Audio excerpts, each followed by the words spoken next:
Lancer les enveloppes budget quand on est étudiant et qu'on vit encore chez ses parents, c'est une super chose à faire pour bien commencer dans la vie. Aujourd'hui, je t'explique comment mettre ça en place et je te donne en fin de vidéo mon meilleur conseil pour préparer ton avenir. Comme pour la méthode de base, la première chose à faire, c'est de faire un budget. Parce que c'est lui qui va t'aider à faire le point et à créer tes enveloppes. Pour faire ce budget, d'abord tu vas lister et faire le total de tes revenus pour savoir de combien d'argent tu disposes chaque mois.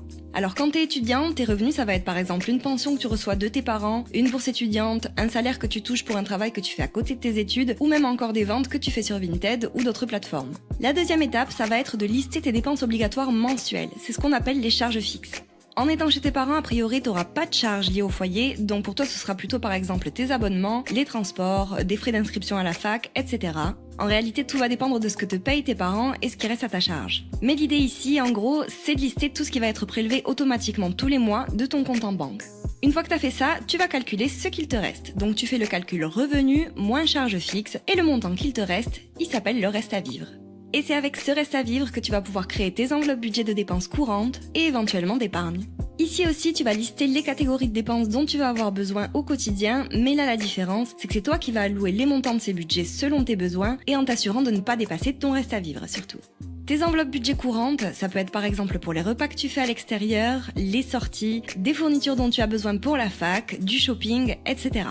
Pour tes épargnes en enveloppe, ça peut être par exemple de faire une provision pour les cadeaux d'anniversaire de tes proches, les fêtes de Noël, un budget vacances, un achat particulier qui est cher, un budget pour les frais de rentrée de l'année suivante, etc.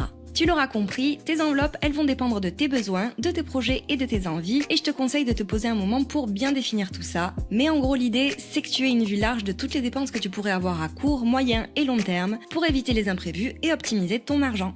Maintenant, une fois que ton budget est finalisé, tu peux passer à la mise en place concrète de tes enveloppes budget en suivant les catégories que tu as déjà définies. Et là, il te reste plus qu'à retirer l'argent que tu as prévu chaque mois et remplir tes enveloppes. Et surtout n'oublie pas, le but c'est de ne pas dépasser ces budgets que tu t'es fixés.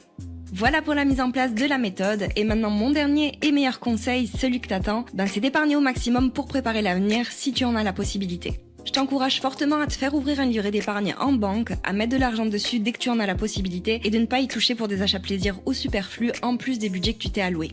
Je sais que quand on est étudiant et qu'on vit chez ses parents, c'est hyper tentant de se faire plaisir au max, je suis passée par là aussi, mais croisant mon expérience, au plus tu auras d'argent pour t'installer dans la vie, au mieux tu seras, et cette période de ta vie précisément, c'est une des périodes clés de ton avenir financier. Sur ce, maintenant c'est à toi de jouer, et je te fais des bisous.